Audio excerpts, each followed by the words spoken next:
Bueno, por aquí con todos nosotros, una vez más, lo decía antes, Juan Ramón Rayo, un placer, como siempre, que estés por aquí, que te pases y dediques tiempo al canal y con muchas cosas que comentar. Así que lo dicho, encantadísimo. Nada, ¿qué tal? Buenas tardes, Héctor, y un placer, como siempre, usarme por aquí.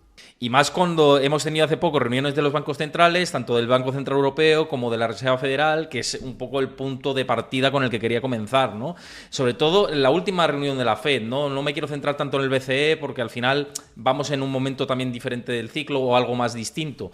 Pero con respecto a Jerome Powell, fue más positivo de lo que se esperaba el mercado, abriendo la posibilidad a que la inflación, este repunte de la parte de los servicios, ¿no? Del supercore de servicios y demás, sea un bache, tal cual lo dijo en la rueda de prensa. Y quería preguntarte si a ti te parece que fue excesivamente complaciente, si manejan otros datos que nosotros no, si, bueno, se está o está intentando quitar hierro al asunto de un problema que muchos hemos apuntado, incluso la última vez que estuviste por aquí, igual esto se estanca más de la cuenta y ya no solo eso, sino que puede repuntar un poquito. ¿Qué te pareció al final ese comentario? Claro, a ver, una posibilidad, por supuesto, es que ellos manejen otros datos o tengan otras expectativas de que la inflación va camino de converger estructuralmente al 2% y, por tanto, si hay un bache transitorio en el camino, pues tampoco hay por qué escandalizarse, que sería quizá la hipótesis más benigna hacia la actitud que está adoptando la Reserva Federal. Sin embargo, tal como ya hemos explicado en otras ocasiones, creo que hay que considerar como mínimo la posibilidad de que la inflación no esté bajando ni al ritmo ni con la intensidad con la que sería necesario para hacer este tipo de afirmaciones y que se hagan este tipo de afirmaciones por otras dos razones que no están, al menos directamente, vinculadas con la política monetaria o con el objetivo de inflación del 2% a medio plazo, ¿no?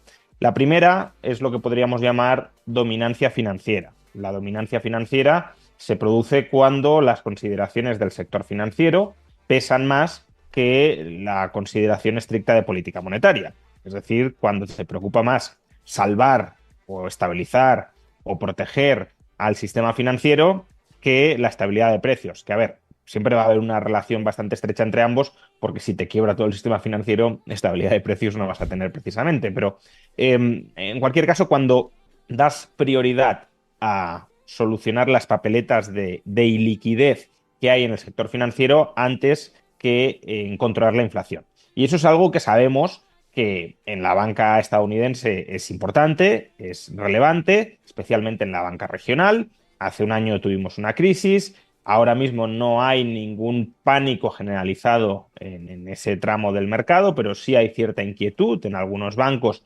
especialmente vinculados con la concesión de hipotecas comerciales. Y pasamos de una crisis de solvencia a una de liquidez y de una de liquidez a una de solvencia. Y en ese sentido, pues tiene cierta lógica que el Banco Central quiera relajar los tipos de interés para relajar a su vez la presión a la que están sometidos tanto el pasivo como el activo de esos bancos. Ya lo hemos explicado otras veces. El activo, porque si los tipos de interés son altos y tienes que vender activo a largo plazo, lo vas a vender con descuentos significativos y eso te descapitaliza. El pasivo, porque si estás endeudado a corto plazo, como lo están estos bancos, pues claro, o remuneras ese pasivo a corto plazo al tipo de interés de mercado, que ahora mismo es elevado porque lo marca la Fed a ese 5,25, 5,5%, o si no lo remuneras se te va a ir el pasivo y eso te asfixia y te fuerza a liquidar el activo con descuento, ¿no? Entonces, bajando tipos, relajas esta presión. Esa es una posibilidad, que esté mirando de reojo la situación del sistema financiero y que sepa que se están acumulando tensiones en ciertas partes del sistema financiero y quiera empezar a relajar esas tensiones. Otra posibilidad es la dominancia fiscal. Eh, ¿A qué nos referimos por dominancia fiscal? Pues a que el Tesoro, perdón, el Banco Central priorice las condiciones de financiación del Tesoro a la estabilidad de precios. Ahora mismo el Tesoro está acumulando unos déficits públicos y una emisión de deuda, que no toda ella es propia del déficit público, que es extraordinariamente alta en tiempos de paz y en tiempos de expansión económica. También lo hemos comentado en otras ocasiones. Esa sobreemisión de deuda esa inyección de estímulo fiscal en la economía, pues por un lado te puede estar sosteniendo y protegiendo la economía del riesgo de recesión, también lo hemos comentado otras veces, pero por otro lado te está recalentando los precios. Y precisamente el Banco Central debería colocar los tipos altos no solo para enfriar el crédito privado, que en cierta medida lo ha hecho, sino también para desalentar al sector público a que se endeude más. Claro, si te estás endeudando a tipos altísimos y estás refinanciando deuda a tipos cada vez más altos, de hecho, el Tesoro estadounidense se está refinanciando a corto plazo para no cerrarse a largo plazo tipos muy altos, esperando, por tanto, que los tipos bajen en el futuro. Pero claro, ¿qué pasa si no bajan en el futuro? Pues que entonces te estás cerrando cada vez una pelota de endeudamiento a tipos muy asfixiantes para el Tesoro, preocupante. Entonces, claro, si el Tesoro se endeuda para financiar el déficit y para financiar un pago creciente de intereses, eso lo que provoca es cada vez más déficit público y más presión sobre los precios. Y ahí es donde creo que la Reserva Federal también, sin poderlo decir, porque no puede decir ni lo uno ni lo otro, porque iría contra su credibilidad, su independencia, sí está mirando también el déficit público y cómo puede contribuir a que ese déficit público no implosione. Y claro, a la Reserva Federal lo que le interesa, o lo que puede estar tentada a hacer, mejor dicho, es a bajar los tipos de interés para que el Tesoro se pueda refinanciar más barato y por tanto que la factura de intereses no aumente.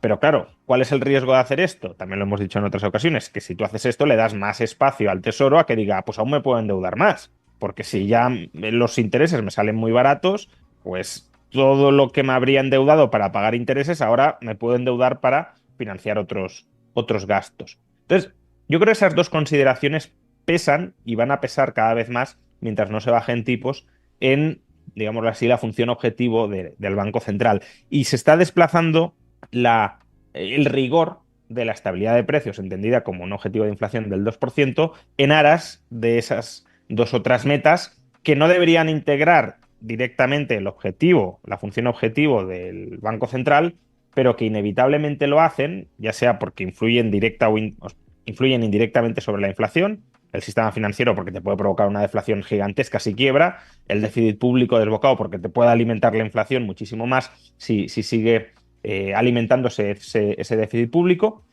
cuanto también porque en el fondo el Banco Central no solo se preocupa por la estabilidad de precios, sino por otras consideraciones más amplias desde un punto de vista macroeconómico y por tanto puedes dejar de lado la estabilidad de precios para buscar esos otros objetivos. Yo creo que es un poco la situación en la que estamos ahora mismo, salvo que nos encontremos con la sorpresa de que en los próximos meses la inflación se modera de manera muy sustancial, que la Reserva Federal tenía unos datos que no estamos ahora mismo manejando y que por tanto tiene sentido que baje tipos, dado que podríamos cantar, si eso fuera así, claro que ya lo veremos, podríamos cantar victoria en contra de la lucha contra la inflación. Claro, pero para ti, con este contexto que dices y estos dos escenarios que has descrito, yo creo que a la perfección, es lógico pensar en una inflación más pegajosa en los niveles del 3 al 4%. Es decir, es con lo que nos tenemos que acomodar y además porque a los estados tampoco les viene mal, hablando de Estados Unidos en particular, entre comillas, tener una inflación del 3 al 4 por el endeudamiento que está generando, ¿no?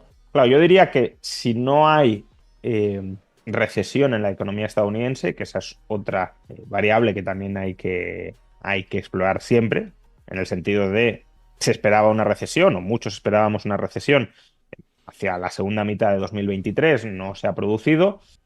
Ahora mismo hay indicadores que también sugieren que la economía estadounidense está fuerte, pero como siempre empieza a haber indicadores o coexisten indicadores que dicen, bueno, a lo mejor ya está empezando a cambiar el ciclo, ¿no? Pues datos de desempleo en algunos estados de Estados Unidos, la venta de nuevas viviendas, bueno, una serie de indicadores que algunos de ellos son adelantados, otros de hecho no son adelantados, sino que ya estarían constatando una situación de la economía en desaceleración. Entonces, si la economía no entra en recesión y los déficits públicos no bajan, yo creo que sí es complicado, salvo, bueno, habría otra posibilidad, y es que aumente muchísimo la demanda global, aumente más de lo habitual la demanda global de dólares y de deuda en dólares de Estados Unidos, que se reabsorba ese exceso de emisión no por los estadounidenses, que no tienen mucho más apetito para este tipo de activos, sino por el resto del globo.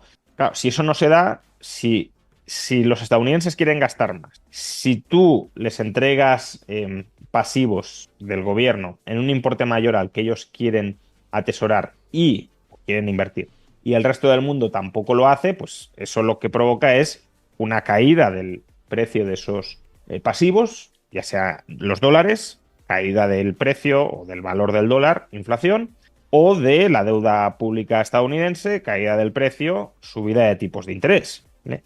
Entonces, claro, si tú no quieres que suban los tipos de interés, que es lo que sería necesario, si tú sobreemites pasivos y no hay demanda, pues vale menos el dólar y vale menos la deuda, como decía. Si el Banco Central dice, no, yo no quiero que suba el coste de financiación de la deuda, pues tendrá que comprar más deuda, la que no compren los estadounidenses o los extranjeros al precio al que quiera el Banco Central que se venda, la va a tener que comprar el Banco Central. Y eso supone emitir más dólares que, según hemos dicho, ya eran excesivos en esta hipótesis, ¿eh? Ya eran excesivos en relación con la demanda. Por tanto, aún se depreciaría más el dólar y subiría más la inflación para estabilizar el tipo de interés a un nivel compatible con las preferencias del Banco Central.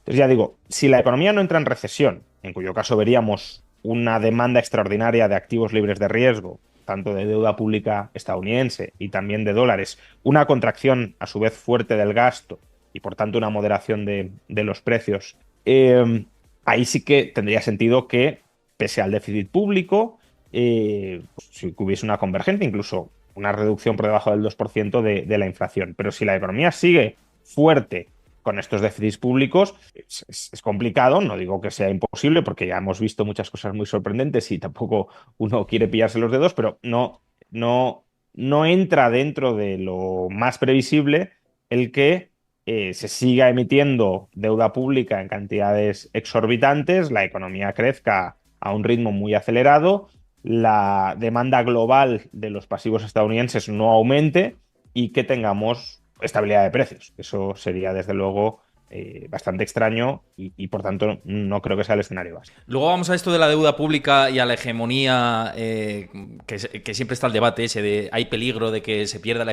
hegemonía estadounidense con esta espiral tan fuerte de deuda pública y demás. Te quiero preguntar sobre esto, pero antes hemos hablado de la situación de la inflación y siempre nos gusta también comentar las posibles soluciones ante esta inflación, tanto si viene una recesión económica como si viene una inflación estancada. Y hemos hablado de productos que nos pueden proteger ante esta situación. Y déjame que cambie por aquí muy rápidamente y ligamos con todo esto para ver unas posibles soluciones que siempre Juan Ramón Rayo y yo comentamos. Un momentito.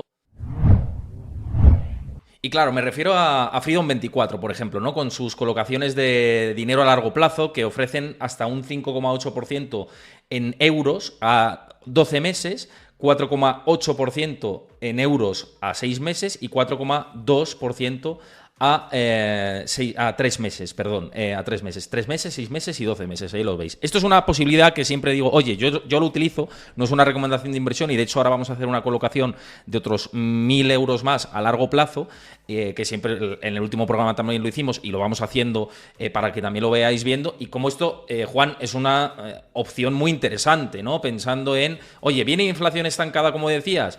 Pues qué mejor manera de intentar batir esa inflación o como poco quedarte empatado con la inflación.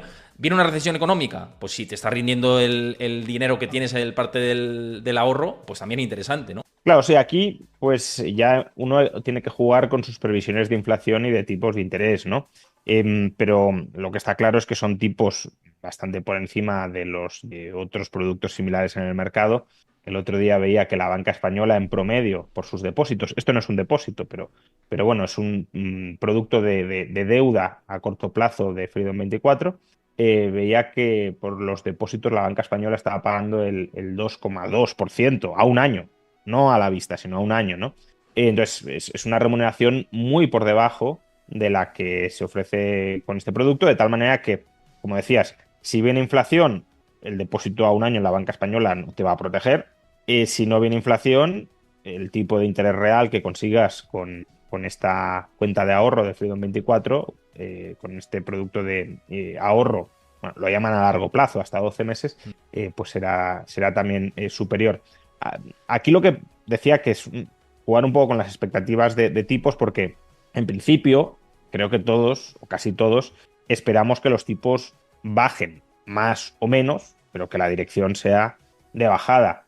Y si eso fuera así, pues interesaría cerrarse, o podría interesar cerrarse, un tipo de interés a 12 meses el más alto posible. Porque si van a ir bajando, pues hay que rascar los últimos días o los últimos meses de tipos inhabitualmente altos, como los que se ofrecen ahora mismo, ¿no? No solo en Freedom 24, pero también en Freedom 24. Ahora, ni siquiera diría que el escenario único sea el de bajada de tipos. Es, yo creo, el más probable, el que casi todos esperamos, pero no es descartable que si la inflación se acelera más de la cuenta y se dan otra serie de circunstancias, por ejemplo, el Banco Central de Japón ha empezado a subir tipos y eso puede generar un rebalanceo de cartera internacional que lleve a una liquidación de títulos de deuda pública y de deuda privada de Estados Unidos y de Europa y por tanto a una subida de tipos en los mercados secundarios, no es del todo descartable que esto se pueda llegar a dar. Incluso hay algunos analistas que esperan que la Fed, por lo que ha dicho hasta la fecha, que ya casi se ha comprometido, ¿no?, baje los tipos 25 puntos básicos y a partir de ahí ya se verá. Ya a lo mejor veremos. vuelven a subir luego incluso por encima de los niveles actuales. Pero bueno, entonces claro, si uno espera que los tipos suban, que no creo que sea el escenario base, pero bueno, oye, no es del todo imposible, ahí convendría, claro, plazos cortos para no estar con el capital inmovilizado en un momento en el que pueden subir tipos e ir, bueno, renovando esos plazos cortos y si suben, pues ya aprovecharte de la subida. Entonces, bueno, pues, como con la inversión, como con cualquier inversión, las expectativas de cada cual son relevantes para determinar si invertir a corto, a largo, en un producto o en otro. Pero al final uno tiene que mirar rentabilidades, riesgos más o menos análogos o similares a otros productos y comparar y escoger aquel cuya relación rentabilidad-riesgo sea más atractiva, claro. Pues después de decir todo esto, y me parece interesante además cómo jugar con esas expectativas de tipos de interés, si sabemos, y esto es un análisis propio que voy a hacer, ¿no?, para tomar la decisión ahora como hicimos la última vez. Si sabemos que los tipos como mucho van a bajar 3 veces según en el contexto en el que estamos, yo creo que con 5,8% de rentabilidad a 12 meses me parece muy interesante, así que vamos a hacer esta última colocación aquí en directo para que lo veáis y lo que lo veis desde YouTube también lo tengáis claro y veis que ya está la orden activada y hemos hecho esta colocación de dinero a 12 meses, ya hemos hecho varias a lo largo del tiempo y dentro de un año pues tendremos disponible ese dinero con esa rentabilidad. Y bueno, para los que os interese todo esto, que os va a interesar seguro, ya sabéis que no es una recomendación de inversión, que estamos comentando, divulgando un producto que puede ser interesante y los que lo consideréis interesante, como es mi caso, pues tenéis el enlace, os lo pasa Chris por el chat y los que lo veáis desde YouTube lo tenéis en el comentario fijado y en la descripción del vídeo. Y es más, en el vídeo que también subirá Juan Ramón Rayo a su canal, también lo tenéis en el comentario fijado y en la descripción del vídeo. Así que echadle un ojo, yo creo que merece mucho la pena y para batir la inflación, o bien si viene una recesión económica también que nos pille desprevenidos, o no, porque siempre la estamos comentando por aquí esa posibilidad, pues este tipo de productos puede ser interesantes. Pero fíjate, también un poco ligando con tema deuda, tema inflación, todos estos temas de actualidad. Quería compartirte este famoso gráfico que ya sabemos que es muy mainstream de proyecciones de la deuda pública de Estados Unidos, ¿no?, que se prevé, ahora mismo está en el 99% sobre el PIB aproximadamente, según Peterson Foundation, y está proyectada a que suba al 171,7% de aquí a 2054. Yo he visto otros gráficos también que te hablan de en 2030 pues superar el 135, 140% sobre PIB y bueno, que ese va a ser el camino, ¿no?, que vamos a ir a una espiral de más endeudamiento, quizá una inflación más por encima del 2%, que lo hemos comentado antes, y con esto más devaluación a futuro del dólar se habla, ¿no?, esa potencial posibilidad. Sí, Y bueno, también hay con que... esto... Sí, riesgo de que Estados Unidos vaya perdiendo poco a poco hegemonía o dependiendo de ver cómo se configura el puzzle internacional. ¿Tú cómo ves esto, la decisión que puede tomar Estados Unidos de la deuda y si no le queda otro camino que hacer esto, ¿no? Porque al final es como el camino de Japón, el camino de Argentina, de no sé, Bueno, muchos países. yo ahí lo veo distinto. O sea, puede que no le quede otro remedio, pero por otra causa que ahora te voy a comentar. Bueno, lo primero es, no he visto la metodología del cálculo, supongo que deducirá algunos ítems de deuda. Oficialmente, la deuda federal, la federal, no la total, no la totalidad de la deuda pública, sino solo la del gobierno federal sobre el PIB está en el 121,6%. Claro, tiene que Por tanto, descontar algo esto, sí, seguro, seguro. seguro que descuenta, pues no sé, algún deuda que se haya utilizado para comprar algunos activos, no lo sé. Y si añadiéramos pues la estatal y la municipal, nos iríamos, no sé, al 140 o algo así. Eso lo primero. Lo segundo, si uno mira la tasa de variación de la emisión de deuda, es decir, cuánto crece cada año la emisión de deuda, no sobre el PIB, sino pues, el stock que hay, cuánto aumenta, realmente no hay un incremento muy sustancial. Es decir, claro, el déficit en términos absolutos crece mucho. Estamos diciendo que pues, la emisión de deuda ronda los 3 o 4 billones, no, alrededor de 3 billones anuales. Pero claro, como el stock también es muy grande, estamos en unas proporciones de emisión de nueva deuda sobre stock de deuda bastante similares a las que ha habido en el pasado. ¿Y esto qué significa en parte? Significa que, en parte, no en su totalidad y de ahí también en parte la inflación, pero en parte significa que Estados Unidos actualmente, bueno, desde hace décadas, es el emisor de activos libres de riesgo del conjunto del planeta. No hay otro que desarrolle ese rol. El dólar es la divisa de reserva global y si ampliamos un poco la tipología de activos de reserva global, no solo el dólar, sino la deuda del gobierno estadounidense pagadera en dólares, pues estamos hablando de activos libres de riesgo globales, ¿no?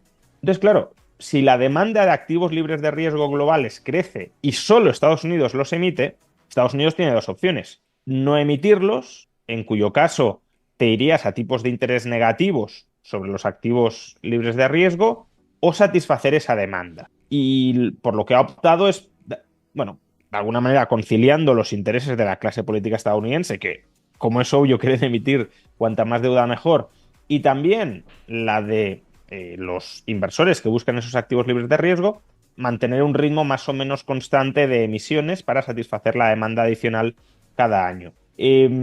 Claro, al final ahí el Paganini, en última instancia, el que hace de garante en última instancia de todo este juego es el contribuyente estadounidense y es la salud de la economía estadounidense.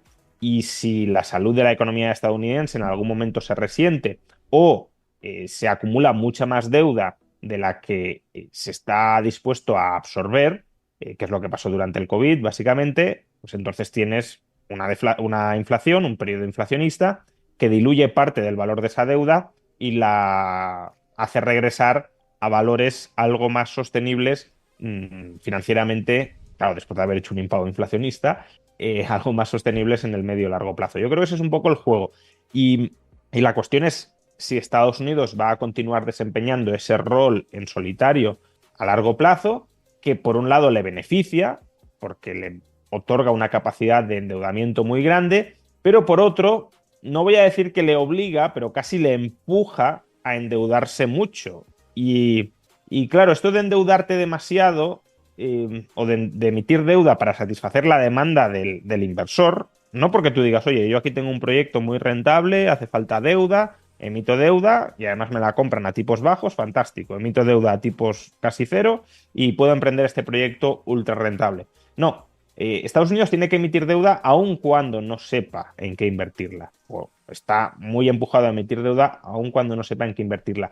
Y eso también de alguna manera va debilitando la salud económica y financiera de un país, porque el país se va volviendo adicto al endeudamiento, no al endeudamiento productivo, sino al endeudamiento para financiar exceso de gasto corriente y todo para que el acreedor interno o internacional tenga ese activo libre de riesgo que está respaldado por la capacidad tributaria del país. Pero claro, el país va incrementando en paralelo su capacidad de devolución de deuda, o a lo que aboca al país es a ciertos estallidos inflacionistas que reordenen las finanzas a costa también de esos acreedores que han comprado esos títulos de deuda creyendo que eran activos libres de riesgo. Pues bueno, esa es la situación en la que estamos ahora mismo, y como digo, salvo que aparezcan otros emisores de activos libres de riesgo, pues probablemente Estados Unidos siga desempeñando ese papel. Claro, aquí está la cuestión también que me parece relevante y que va al hilo de lo que comentas de el inversor, ¿no?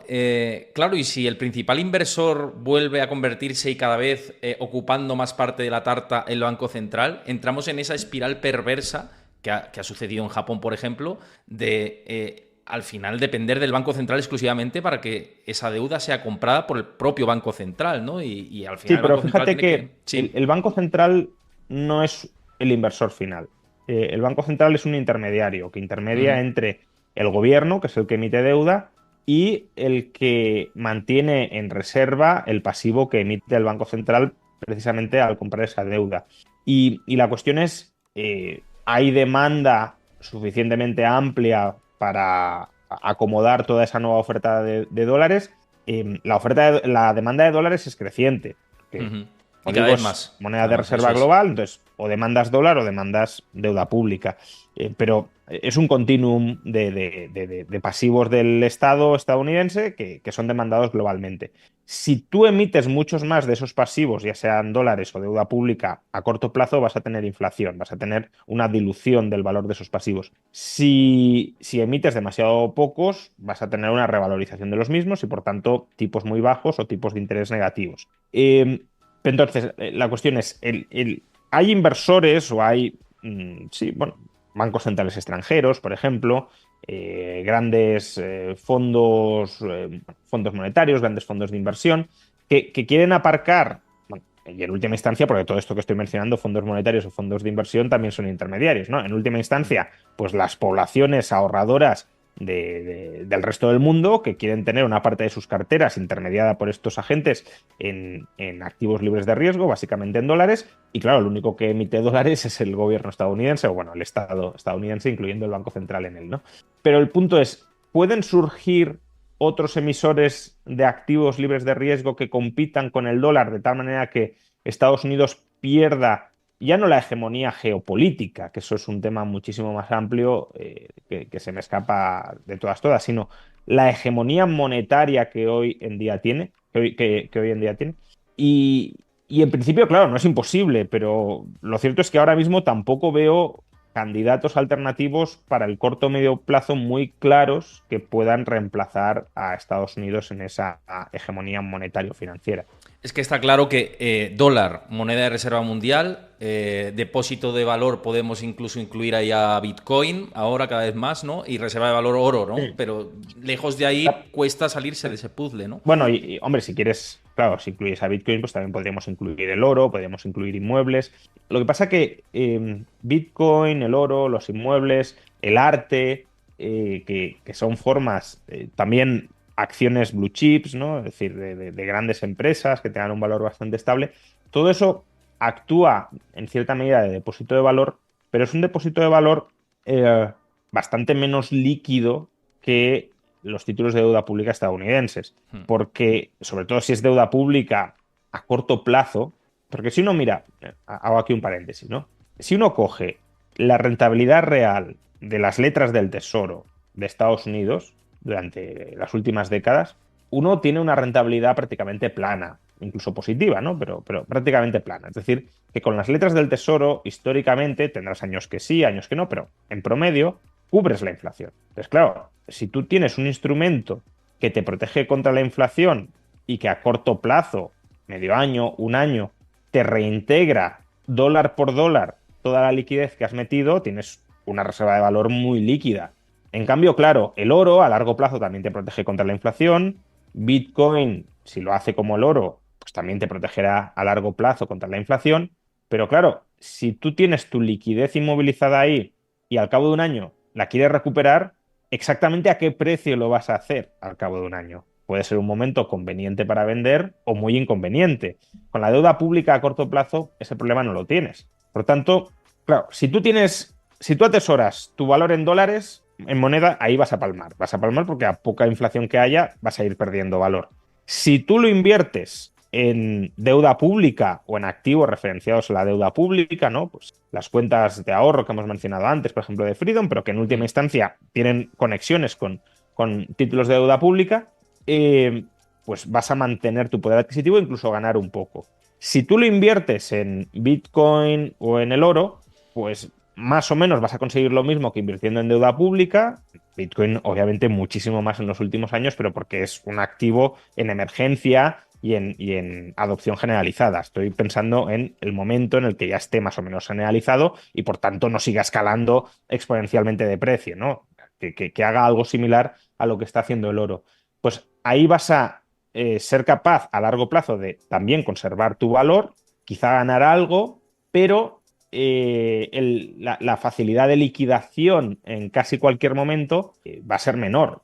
A lo mejor tienes que vender en coyunturas en las que no te conviene vender, pero tienes esa necesidad. Ahora, ¿qué te ofrece el oro o Bitcoin frente a la deuda pública? Pues otro tipo de ventajas que la deuda pública no te va a ofrecer nunca. Por ejemplo, la más difícil confiscabilidad, la más difícil dilución del valor a través de inflación no prevista, la más difícil expropiación fiscal de esos activos, la posibilidad de fugarte del país, incluso a un país que no reconozca, no sé, si nos fuéramos a Rusia, pues a lo mejor tendríamos dificultades en ciertos lugares para que nos aceptaran ahora mismo dólares por todo lo que ha sucedido durante los 2 últimos años, pero nos aceptarían oro y también Bitcoin sin demasiados problemas, ¿no? Entonces, son depósitos de valor alternativos, cada uno con sus pros y sus contras, y por tanto van a estar siempre compitiendo entre sí, pero bueno, me he desviado un poco de lo que No, pero estábamos hablando. interesante. Sí, sí, sí.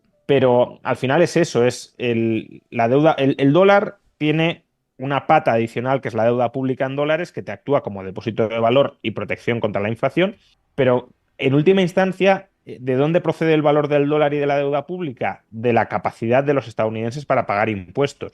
Y por eso la posición de Estados Unidos como emisor de activos libres de riesgo globales depende tan críticamente de la evolución de su economía, porque si su economía se para o se estanca y la deuda pública sigue creciendo a ritmos altos, pues obviamente llegará un momento en el que no tenga capacidad de sostener ese valor, que no haya tanta demanda de pasivos de Estados Unidos y entonces tengas o deflación o inflación dilutoria del valor o, bueno, eso sería más improbable, pero tampoco imposible, o directamente alguna quita para restablecer la sostenibilidad financiera del país. Antes de pasar a lo siguiente, que lo has dicho, has vuelto a mencionar Freedom 24, antes se me olvidaba decir que tenéis ahí abajo también el QR por si queréis descargar la plataforma. Insisto, yo creo que merece la pena estas colocaciones de dinero a largo plazo, es mi opinión personal, no es una recomendación de inversión, y que le echéis un ojo a todo esto. Pero quería tratar otro tema que también ha sido muy de actualidad esta semana y que lo anunciaba también cuando anunciaba hoy, valga la redundancia, el directo que íbamos a tener aquí, y es los 100 primeros días de Milei, ¿no? Unos primeros 100 días en los que se ha conseguido un equilibrio fiscal durante 2 meses consecutivos, se ha conseguido moderar algo la inflación, que se ve a Argentina con menos riesgo a la hora de precisamente esa colocación de deuda pública, por una serie de avances o progresos en materia económica que son dignos de comentar por aquí. ¿Qué te han parecido estos primeros 100 días? ¿Cuáles son los puntos a favor? Que son estos que también estoy comentando y otros más también, pero puntos que también quedan por hacer, ¿no? Con respecto a lo que viene por delante. Yo resumiría prácticamente todo diciendo todo lo de la estabilización macroeconómica de Argentina, ¿no? Diciendo que la clave es el equilibrio presupuestario o el superávit fiscal y la sostenibilidad del mismo. Fue una sorpresa muy positiva que en enero, que fue el primer mes completo de Javier Milei al frente de la presidencia de la República Argentina, fue una sorpresa muy positiva que ya en enero hubiese un superávit presupuestario. Por primera vez en 12 años, que se dice pronto. No es que, bueno, de vez en cuando haya un... No, por primera vez en 12 años, superávit presupuestario. Y a su vez en febrero se ha repetido ese hito. No había 2 meses consecutivos de superávit presupuestario desde 2011, ¿vale? Hace 13 años. Eso ha insuflado bastante optimismo en los mercados financieros y es normal, porque si ese superávit se mantiene, Argentina va a salir del pozo.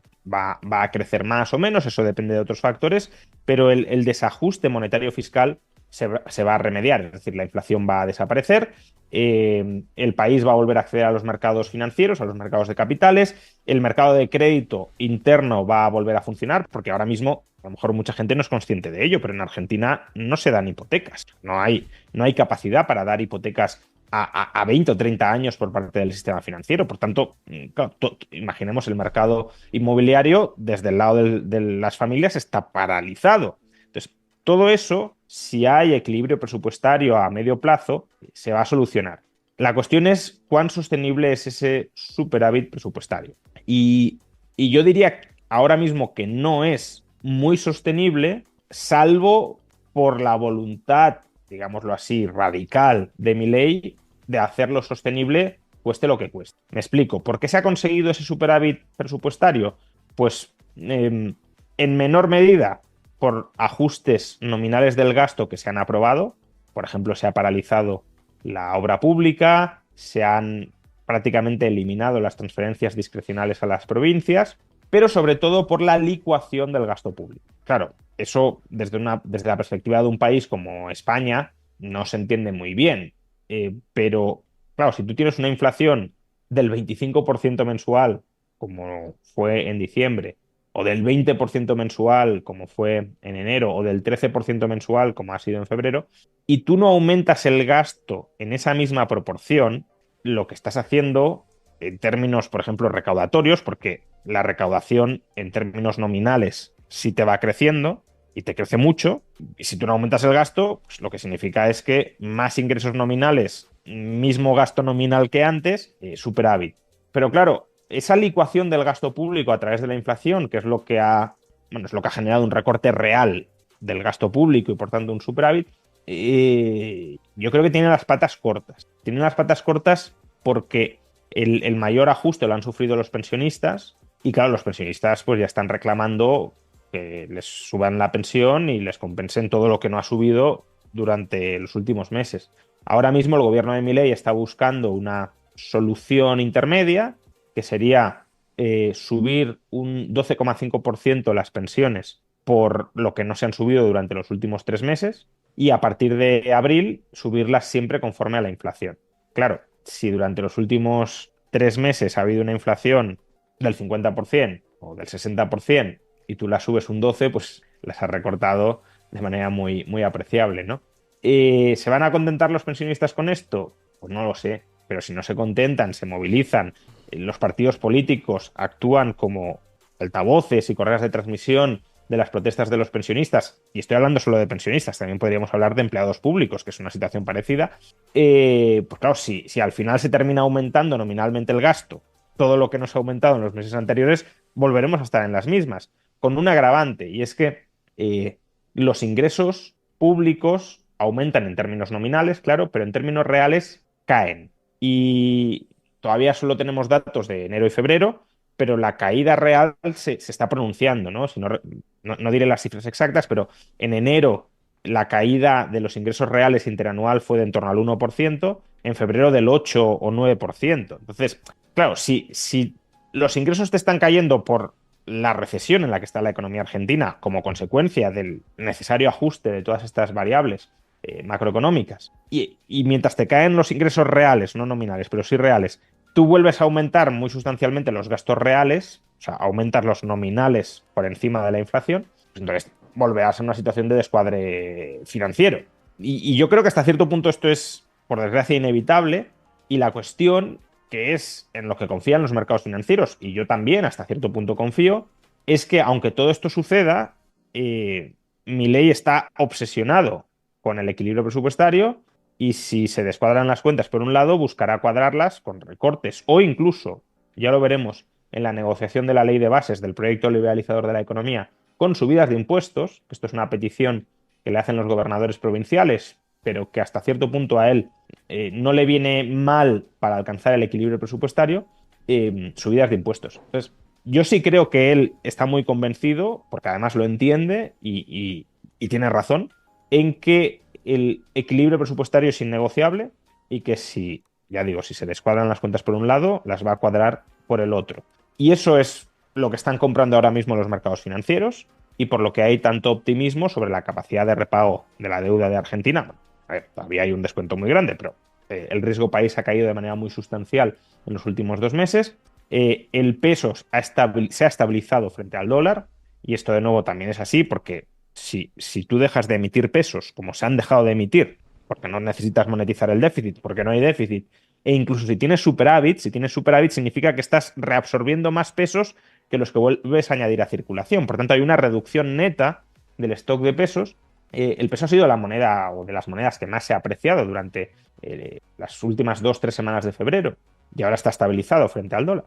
Entonces, todo eso sí se ha conseguido, pero por la llamada ancla fiscal, es decir, por la expectativa de que Argentina va a ser capaz de mantener durante al menos el gobierno de Milei la estabilidad presupuestaria. Si eso se cae, si volvemos al déficit público como consecuencia de todos los factores que he mencionado antes y Milei no es capaz de reaccionar recuperando ya no el superávit, la estabilidad presupuestaria no primaria, sino incluso computando el pago de intereses, Argentina va a tener otra vez problemas macroeconómicos serios y sin esos problemas macroeconómicos solucionados, el país no va a levantar sostenidamente cabeza porque no va a traer capitales, no va a tener un mercado financiero interno estructurado, no va... los empresarios no van a poder efectuar el cálculo económico porque con precios tan sumamente fluctuantes es muy complicado invertir a largo plazo sin que un mal cálculo de inflación te consuma gran parte de tu inversión. Por tanto, la clave para salir del pozo es el equilibrio presupuestario y ojalá continúe. Sí, veremos. El otro día, no sé si le echaste un ojo y lo pudiste ver, salió un informe de BBVA Research sobre las perspectivas de Argentina y decían 150% de inflación 2024, 50% 2025, recesión con una contracción del PIB del 4% este año y rebote del 6% el año que viene. ¿Es un contexto que a ti te puede cuadrar? La verdad es que no he considerado o no he estimado el efecto arrastre a final de año de la inflación que ya hemos experimentado, ¿no? Porque por mucho que mejore la inflación durante la segunda mitad de 2024, si ya has tenido pues un ciento y pico por ciento durante la primera mitad, pues no te vas a ir mucho más, o sea, no vas a mejorar mucho las cifras, ¿no? A mí, sinceramente, un 50% de inflación para 2025 me parece muy alto si se mantiene el equilibrio presupuestario. Pensemos que ya estamos hablando en marzo, ya lo veremos, pero si miramos datos de inflación instantánea vamos, semanal de rubros como los alimentos, que tienen mucho peso dentro del IPC argentino, estamos hablando ya probablemente de inflaciones por debajo del 10%, ¿vale? Y es una tendencia que creo que si se mantiene el equilibrio presupuestario se va a acusar significativamente en los próximos meses. Como digo, en 2024 en parte el año está perdido por los muy malos meses que estamos teniendo y que aún vamos a seguir teniendo hasta mitad de año o más allá de mitad de año. Pero 2025, si se ha conseguido estabilizar la situación financiera del país y por tanto se ha estabilizado la demanda de moneda, se ha reducido, se ha paralizado, se ha congelado la emisión de moneda, vuelve a haber demanda de deuda pública argentina a precios más altos que los actuales, yo no veo un 50% de inflación en 2025. Claro, si dices, no, es que va a seguir el déficit, va a seguir la emisión, pues entonces sí, claro.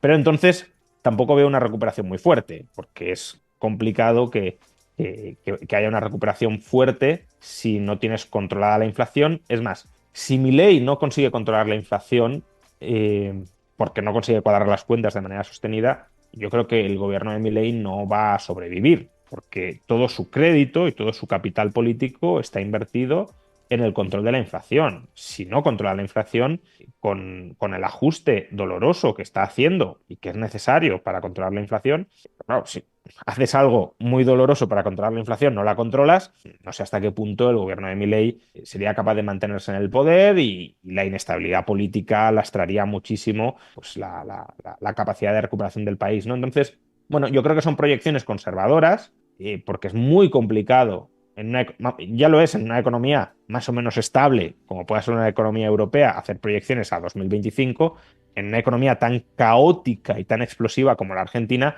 pues creo que hacer proyecciones a 2025 es muy osado y muy casi de futurólogo, ¿no? Pero, dicho esto, creo que no es en absoluto descartable que Argentina tenga tasas de inflación muy por debajo del 50% en 2025 si las condiciones macroeconómicas actuales de estabilidad presupuestaria y de congelamiento de la base monetaria siguen en pie. Hablando, una temática que también quería tratar y que la comentábamos antes, sobre todo para la gente de mi generación, ¿no? Que está preocupada. Yo que soy millennial y que, bueno, pensamos y planteamos, ¿no? La inversión de cara a la jubilación, de que el sistema público es complicado, que se pueda sostener con el paso del tiempo. El otro día, en una charla off the record que tenía con alguien muy vinculado al mundo privado de las pensiones y que está en constante contacto pues con incluso parte ministerial, ¿no? Y decían, bueno, vemos muy difícil, no hay poca negociación hay que hacer y bueno, me estuvo explicando y me dijo, el problema es de aquí hasta 2048. A partir de 2048 break even y empezamos de nuevo, pero el problema es los que se jubilen en ese tramo, ¿no? Y los que entremos en ese rango, que somos muchos.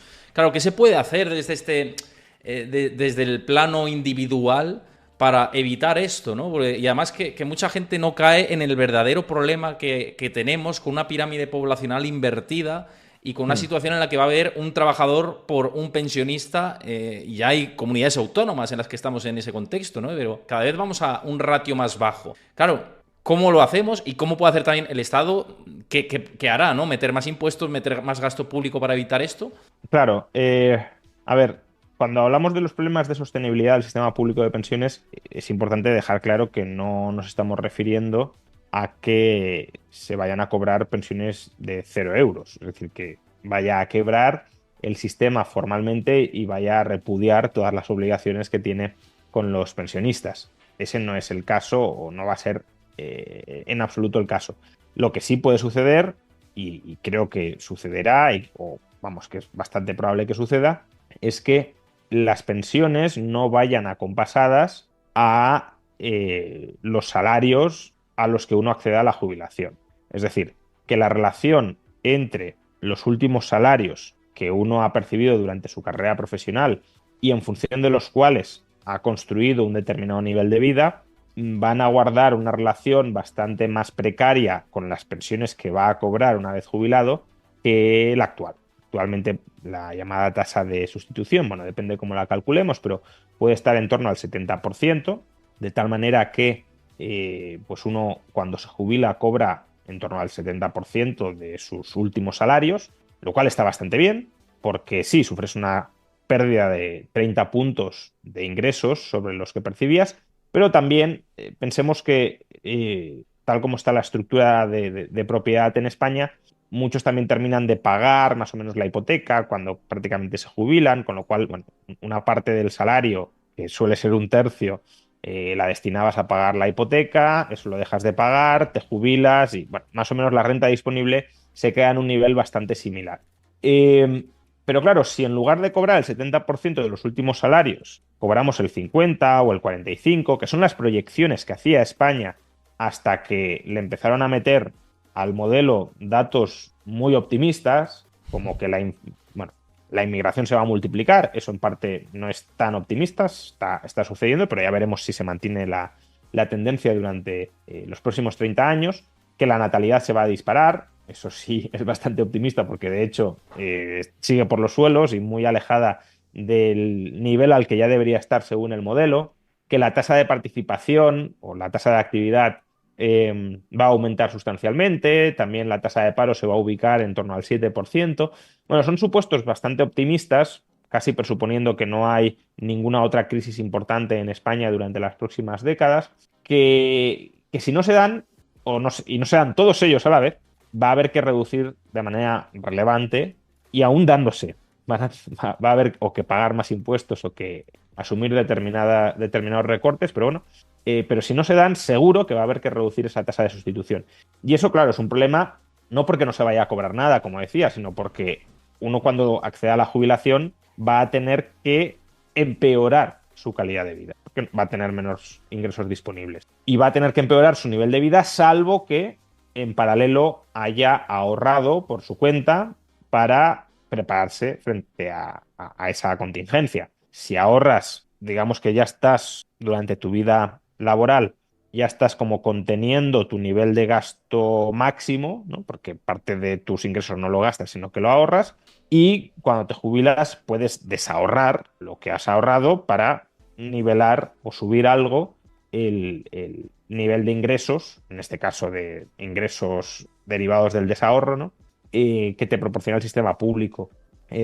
Por tanto, la alternativa de ahorro privado a largo plazo creo que es una alternativa que habría que revelar o habría que manifestar en su necesidad dentro del sistema previsional español. ¿Cuál es el problema? Que siempre que alguien, incluso pues, desde el Banco de España o alguna autoridad independiente reconocida, ha alertado sobre todo esto, se le han echado a los políticos encima como acusándole de traidor por poner en duda la fiabilidad del sistema financiero. Es decir, que existe en España, sobre todo institucionalmente, una especie de omertá, de ley del silencio, en función de la cual no se puede hablar sobre los problemas estructurales del sistema público español. Digo desde la política, ¿eh? Afortunadamente en el Claro. ámbito ¿Cuál periodístico, es de el las redes grueso de sociales, votantes, no? Me pregunto yo. es distinto. Pero entre políticos o entre cargos públicos supuestamente independientes son temas que no se pueden tocar. Y eso traslada un mensaje engañoso a amplios sectores de la población porque no se les está alertando de la situación que viene o no se les está alertando con suficiente claridad de la situación que viene. Y muchos se pueden encontrar con que han acumulado demasiado poco ahorro en relación con el que querrían haber acumulado para mantener su nivel de vida y llegados a ese punto, una de dos. O sableas más a las generaciones jóvenes y ya están muy perjudicadas actualmente y lo van a estar todavía más en el futuro, o ese pensionista futuro que no ha ahorrado lo suficiente se va a encontrar con un tren de vida bastante peor del que creía que iba a ser capaz de sostener una vez accedida a la jubilación. En ese sentido, para ti, mecánicas de ahorro como lo que hemos comentado antes de las colocaciones a largo plazo de Freedom 24, pues que ahora te permiten tener un 5,8% anual, ¿no? Que hemos visto antes, ¿puede ser una alternativa? Oye, para tener un hábito de ahorro, ir colocando parte de ese dinero ahí. Hombre, a ver, yo creo que ahí estamos hablando de un perfil de ahorro a largo plazo, que es un plazo bastante superior a lo que ofrece Freedom 24, ¿no? O sea, yo creo que para preparar el ahorro previsional hay que pensar más en instrumentos que también se pueden ir adquiriendo, por ejemplo, a través del broker de Freedom 24, ¿no? Pues, acciones con mentalidad de largo plazo y de mantenimiento a largo plazo. Yo creo que lo que ofrece Freedom 24 está muy bien comparativamente para mantener, bueno, si lo queremos una parte de la cartera muy adversa al riesgo, ¿no? Pues oye, yo quiero una parte de la Muy cartera conservadora, claro. muy conservadora de ahorro a largo plazo que no fluctúe, ¿no? Bueno, y sobre todo liquidez. Liquidez porque, bueno, hay inversores que dicen yo no tengo nada de liquidez en ningún momento, de ninguna manera, yo todo invertido, ¿vale? Es una posibilidad, pero tener algo de liquidez también te permite, primero, desde un punto de vista de finanzas personales es recomendable, porque si viene algún gasto imprevisto y no tienes liquidez vas a tener un problema, pero incluso desde un punto de vista inversor, tener algo de liquidez remunerada además, claro, porque si la tienes sin remunerar el coste es alto, pero no sé, imaginemos que viene una crisis imprevista y se hunde un 30% el mercado bursátil. Bueno, pasó en 2022, tampoco es algo tan Tan lejano. extraordinario, ¿no? Y claro, Sí, si sí. tú tienes liquidez, ahí dices, oye, pues entro. Es un buen momento para entrar. Y eso lo puedes aprovechar. Si lo tienes todo invertido, pues te cae el mercado un 30 y te has caído tú con el mercado un 30, ¿no? Entonces, bueno, yo creo que al final uno ha de componer una cartera con... Dependerá del volumen de ahorro, claro, porque si uno no tiene una capacidad de ahorro enorme, tampoco puede diversificar entre muchas tipologías de activos, pero para niveles de ahorro medios, medios altos, ha de ir componiendo una cartera de inversión con activos distintos y diversificados incluso geográficamente, no concentrarlo todo en España. Y bueno, en ese sentido, por cierto, Freedom 24, como está radicado en Chipre, pues también te ofrece una cierta diversificación territorial.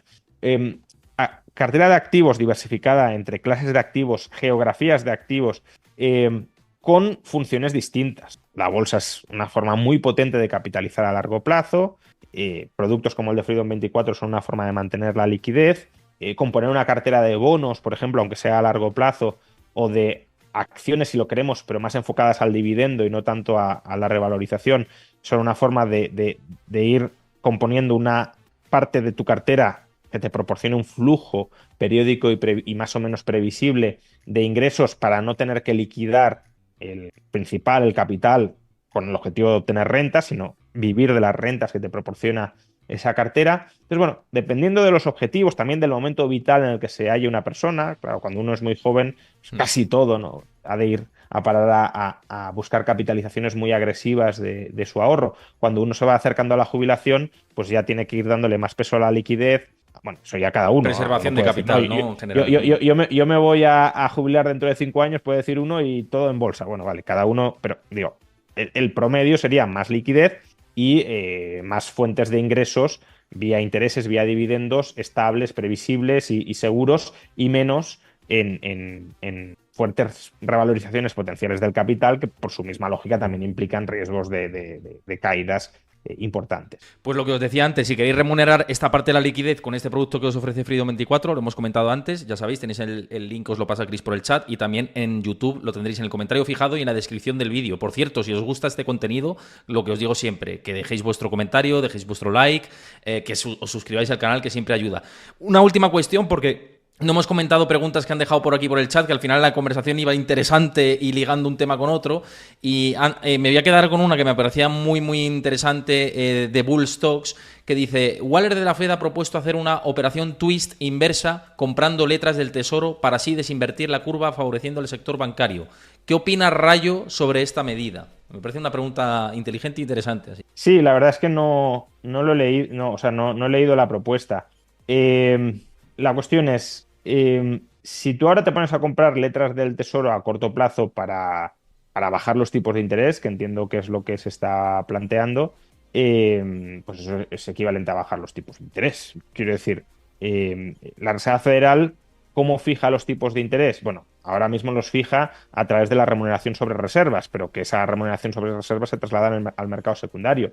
Si tú lo que haces es todos los instrumentos de deuda a corto plazo, más o menos sustitutivos de las reservas bancarias, la deuda pública de manera paradigmática, ahí compras masivamente para bajar el tipo de interés, para subir el precio y bajar el tipo de interés, pues eso es equivalente a bajar los tipos de interés al que remunerar las reservas, y por tanto, para ese viaje no haría falta tantas alforjas. Quiero decir, si la Reserva Federal quiere bajar los tipos de interés, pues que los baje, no que los mantenga comprando deuda pública a corto plazo, lo cual es un poco, o sería un poco absurdo, ¿no? Porque si estás remunerando las reservas al 5% y al mismo tiempo estás comprando deuda al 3%, emitiendo además reservas que vas a remunerar al 5%, no tiene mucho sentido, ¿no?